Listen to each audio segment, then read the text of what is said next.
तो हम बात कर रहे थे कि हमारे जो 6 किस्म के कैपिटल्स हैं, financial, manufactured, intellectual, human, social and relationship और नेचुरल कैपिटल, इन सब कैपिटल्स को हम इंटीग्रेटेडली एज एन इनपुट अपने बिजनेस के अंदर इंट्रोड्यूस करते हैं। ऑब्वियसली बात है, अब ये रिलेशनशिप आप लोगों को समझ में आ गया होगा कि कैसे ये इंटर रिलेटेड है, और ये इनपुट्स हमारे बिजनेस एक्टिविटीज का पार्ट बनते हैं।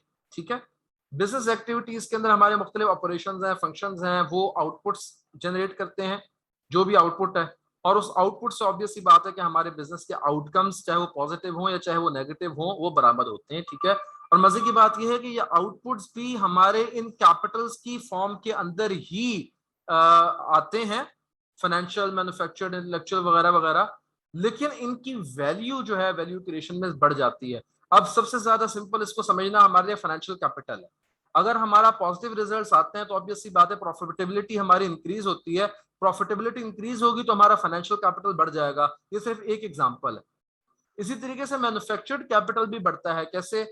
अब आपकी लेट्स सपोज कार्गो है, वो सारी मोटरवेज के थ्रू जा रही है फॉर एग्जांपल, या सी पैक के थ्रू जा रही है, या किसी भी इंफ्रास्ट्रक्चर के थ्रू जा रही है, तो आप टोल टैक्सेस देते हैं। टोल टैक्सेस, जितना ज्यादा आपकी बिजनेस एक्टिविटी होगी, जितना ज्यादा आपकी जो है आउटपुट्स होंगे, जितना ज्यादा आपकी डिलीवरीज होंगी, उतने ज्यादा टोल टैक्सेस आप देंगे। जितने ज्यादा आप टोल टैक्सेस देंगे, उम्मीद यही है कि आपका मैन्युफैक्चर्ड फिजिकल कैपिटल भी उतना इंप्रूव होगा। एक एग्जांपल दे रहा हूं, इंटेलेक्चुअल कैपिटल। अब इसकी एग्जांपल ये है कि लेट्स सपोज लर्निंग कर्व का कॉन्सेप्ट हम आगे पढ़ेंगे इंशाल्लाह ताला सेक्शन बी में, जब हम फोरकास्टिंग टेक्निक्स पढ़ेंगे। आपने काम शुरू किया, जितना ज्यादा आपने काम किया, आपकी एम्प्लॉइज की लर्निंग डेवलप हुई, एफिशिएंटली काम होना शुरू हो गया। फिर वही बात है कि आप लोगों ने कुछ काम पेटेंट करवा लिए अपने, फॉर एग्जांपल को नए फार्मूला आप लोगों ने इजाद कर दिया, तो ये पैसेज ऑफ टाइम नई नई चीजें इजाद होती रहती हैं, आपका इंटेलेक्चुअल कैपिटल भी बढ़ता रहता है, वगैरह वगैरह। बहरहाल ये हमारी जो है ना, दोबारा से एक साइकिल के तौर पे हम इनपुट्स को, हम इन आउटपुट्स को दोबारा एज एन इनपुट यूज करते हैं। फॉर एग्जांपल हमने जो है डिविडेंड्स पे आउट कर दिए ओनर्स को, लेकिन रिटेन अर्निंग्स को हमने बिजनेस के अंदर लगाए रखा फॉर एग्जांपल। ठीक है, तो इस तरह से हम दोबारा से इसको शुरू करते हैं। ठीक है, ये सारी वैल्यू क्रिएशन प्रोसेस है। ठीक है, इसकी प्रिजर्वेशन, डिमिन्यूशन वगैरह ओवर टाइम। ओवरऑल ऑर्गेनाइजेशन का मिशन और विजन के मुताबिक सारे के सारे काम हो रहे होते हैं। गवर्नेंस ओवरसी कर रही होती है। Risk and opportunities her business को अलग अलग होते हैं। स्ट्रेटेजी एंड रिसोर्स एलोकेशन अलग अलग होती है। हर ऑर्गेनाइजेशन की आउटलुक डिफरेंट होती है, और उसकी परफॉर्मेंस का तरीकाकार भी जो है वो डिफरेंट होता है। तो बहरहाल this infographic is basically, you can say, the summary of the discussion what we have done. उसके बाद अगली चीज दोबारा से इंटीग्रेटेड रिपोर्ट की हम बात करेंगे, क्योंकि मैंने कहा था बार बार आज हमने इंटीग्रेटेड रिपोर्ट को डिस्कस करना है। तो अब जो चीज हमने देखनी है इंटीग्रेटेड रिपोर्ट के हवाले से, वो है कंटेंट ऑफ इंटीग्रेटेड रिपोर्ट, के इंटीग्रेटेड रिपोर्ट में होना क्या चाहिए। अब एक बात मैं आप लोगों को बता दूं कि मैंने आप लोगों से पहले भी अर्ज किया था कि हर ऑर्गेनाइजेशन की इंटीग्रेटेड रिपोर्ट एक दूसरे से डिफरेंट होगी, उसकी वजूहात हैं, लेकिन एक बेसिक इंटीग्रेटेड रिपोर्ट में हर ऑर्गेनाइजेशन की क्या क्या चीज शामिल होनी चाहिए, ये जो सेक्शन है जो अभी हम डिस्कस करें हमें ये चीज बताता है। तो सबसे पहले तो किसी भी ऑर्गेनाइजेशन की इंटीग्रेटेड रिपोर्ट को जब हम डिस्कस करेंगे या उसको बनाना चाहेंगे, या अगर हम किसी भी ऑर्गेनाइजेशन की इंटीग्रेटेड रिपोर्ट को देखते हैं, तो उसमें जो चीजें शामिल होंगी, सबसे पहले तो उस ऑर्गेनाइजेशन का ओवरव्यू और उसका एक्सटर्नल एनवायरनमेंट के बारे में इंफॉर्मेशन होगी। ओवरव्यू के बारे में कि ऑर्गेनाइजेशन करती क्या है, इसकी थोड़ी बहुत हिस्ट्री बताई जाएगी, और आपको बताया जाएगा कि किस एनवायरनमेंट के अंदर और किस सर्कमस्टेंसेस के अंदर ये ऑर्गेनाइजेशन काम कर रही है। इसकी बोर्ड ऑफ गवर्नर्स के बारे में बताया जाएगा, बोर्ड ऑफ डायरेक्टर्स के बारे में बताया जाएगा, उनकी एक्सपर्टीज के बारे में बताया जाएगा कि भाई क्या वैल्यू एडिशन कर रहे हैं ये बोर्ड ऑफ डायरेक्टर्स, ये बोर्ड ऑफ गवर्नर्स। ठीक है, बताया जाएगा फॉर एग्जांपल कि ये बोर्ड मेंबर्स हैं हमारी ऑर्गेनाइजेशन की, इनकी ये एक्सपर्टीज हैं। अगर लेट सपोज अगर हम किसी ऐसी ऑर्गेनाइजेशन की बात करते हैं जिसके अंदर एक से ज्यादा बोर्ड्स की जरूरत होती है, for example if you are talking about Islamic banking, तो इसके अंदर आमतौर पर एक शरिया बोर्ड भी होता है other than the normal board of directors. शरिया बोर्ड के जो है मेंबरान, उनका पोर्टफोलियो बताया जाता है। ठीक है, so this is all part of governance. How does organisation's governance structure support its ability to create value in the short, medium and long term. Business model, what is the organisation's business model. Business model basically कहते हैं कि जब भी आपने कोई business शुरू करना है या कोई भी बिजनेस चल रहा है, तो बेसिकली उसका कोर ऑपरेशंस क्या होंगे, उसका टारगेट ऑडियंस के टारगेट कस्टमर्स क्या होंगे, सप्लाई चेन उसकी किस तरह से जो है वो की जाएगी, अरेंज की जाएगी, उसकी जो कलेक्शन सिस्टम्स है वो कैसे होंगे, ये सारी की सारी चीजें जो है वो बिजनेस मॉडल का पार्ट बनती हैं। ठीक है, अगर हम इस डायग्राम पे दोबारा आ जाएं तो ये जो बिजनेस एक्टिविटीज हैं, आउटपुट्स, आउटकम्स, ये सारी बिजनेस मॉडल जो है ना, ये बिजनेस मॉडल का पार्ट होती हैं। ठीक है, रिस्क एंड अपॉर्चुनिटीज, आप लोगों ने शायद स्वॉट एनालिसिस जो है वो पढ़ा हो। स्वॉट analysis basically risk and opportunities को आइडेंटिफाई करता है कि what are the strengths, weaknesses, opportunities and threats to an organisation. ठीक है, what are the risks and opportunities that affect the organization's ability to create value over the short, medium and long term, and how is the organization dealing with them? Strategy and resource allocation, कि what does the organization want to go and how does it intend to get there। ठीक है, वही बात है कि हमने अपने vision तक किस तरह से पहुंचना है by making best optimal use of the resources which are available to an organization। अब हर ऑर्गेनाइजेशन बता रही होती है कि भाई हमने इस तरह से ये चीज इस तरह से की, हमने यहाँ पर इस तरह से इन्वेस्टमेंट की है। ठीक है, हमारा फ्यूचर पर्सपेक्ट ये है कि हम ये वाली टेक्नोलॉजी जो है वो लेकर आएंगे। फॉर एग्जांपल, बहुत ज्यादा भी नहीं बताते क्योंकि ऑब्वियसली बात है उसके अंदर एक थ्रेट आ जाता है कि आपकी प्रोस्पेक्ट जो है कोई और ऑर्गेनाइजेशन कॉपी कर ले, लेकिन ये है कि रीजनेबली आप चीजों को जो है वो डिस्क्लोज जरूर करते हैं। ठीक है, आपकी स्ट्रेटेजी और रिसोर्स एलोकेशन के पॉइंट ऑफ व्यू से। ठीक है, performance, to what extent has the organization achieved its strategic objectives for the period and what are its outcomes in terms of effects on the capitals। ठीक है, अब जिस तरह की कोविड का दौर था तो कई बड़ी ऑर्गेनाइजेशंस ने कोविड ड्राइव शुरू की, वैक्सीनेशन सेंटर्स कायम किए। ठीक है, as part of its corporate social responsibility. इसी तरह कुछ ऑर्गेनाइजेशन जो चैरिटी वर्क करती हैं वो भी लाजिज को डिस्क्लोज करती हैं। अब चैरिटी वर्क से याद आया, फॉर एग्जांपल अब जिस तरह ये इस्लामिक बैंक्स हैं तो इनका लाजमी कुछ सदके का पोर्शन होता है, कुछ ओवर पेमेंट्स वगैरह जो होती हैं उसके ऊपर ये सदका लेते हैं और उसको जो है वो चैरिटी करते हैं। तो वो बाकायदा बताते हैं कि हमने कितना चैरिटी किया और कहाँ कहाँ किया, किस तरह से किया, किस मोड में किया। तो ये एक अलग से परफॉर्मेंस के एलिमेंट के अंदर जो है वो आप डिस्क्लोज करते हैं इंटीग्रेटेड रिपोर्ट के अंदर। वो तमाम चीजें हैं। अब इंशाल्लाह ताला इस सारे सब्जेक्ट को, इस सारे कंटेंट को पढ़ने के बाद, समझने के बाद, जब आप लोग किसी भी ऑर्गेनाइजेशन के अंदर रिपोर्ट देखेंगे आप लोगों को मजा आएगा उसको देखने में। आउटलुक का मतलब ये होता है कि फ्यूचर में थोड़ा बहुत देखना कि what challenges and uncertainties is the organization likely to encounter in pursuing its strategy and what are the implications for its business model and future performance। और basis of presentation कि how does the organization determine what matters to include in the integrated report and how are those matters quantified or evaluated। ये वो चीज है basically जो थोड़ी देर पहले मैंने अभी बताई थी कि आपने हर चीज भी खोल के नहीं रख देनी होती कि भाई हम ये भी करेंगे, हम वो भी करेंगे, अभी हम इस चीज में इन्वेस्टमेंट करने जा रहे हैं। आपने देखना है, प्रायोरिटाइज करना है कि कौन सी चीज को हम क्वांटिफाई और इवैल्यूएट कर सकते हैं और what is the basis of presentation कि how does the organisation determine what matters to include in the integrated report. Conceal हमने नहीं करने फैक्ट्स, लेकिन फैक्ट्स को कैसे प्रेजेंट करना है ताकि हमारी वैल्यू क्रिएशन का प्रोसेस डिस्टर्ब ना हो, ये इंपॉर्टेंट है। और यही रीजन है कि अभी तक 100% कंट्रीज ने इस चीज को लीगल लीगल से मुराद ये कि वो इसको मैंडेटरी नहीं करार दिया, वॉलंटरली ऑर्गेनाइजेशंस जो है वो इसको करती हैं। और दूसरे नंबर पर यही वजह है कि कभी भी कोई एक स्ट्रेट फॉरवर्ड सा फ्रेमवर्क नहीं आ सकता कि भाई इस तरह से तमाम ऑर्गेनाइजेशंस की इंटीग्रेटेड रिपोर्ट होगी।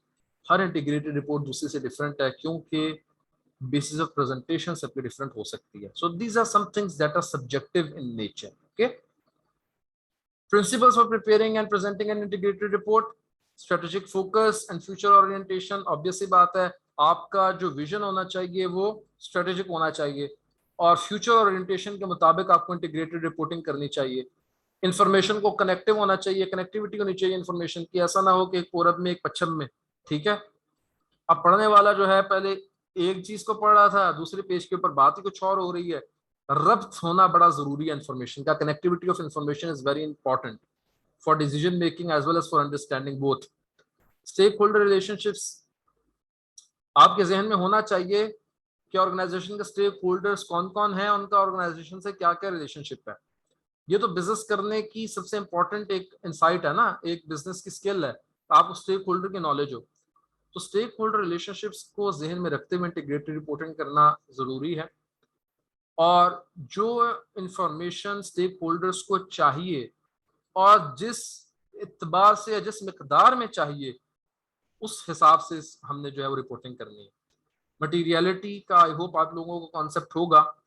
कंसाइसनेस भी एक इम्पॉर्टेंट कम्युनिकेशन का जो है ना एलिमेंट है। कम्युनिकेशन जब पढ़ाते हैं ना हम, तो there is an important topic known as the 7 C's of communication.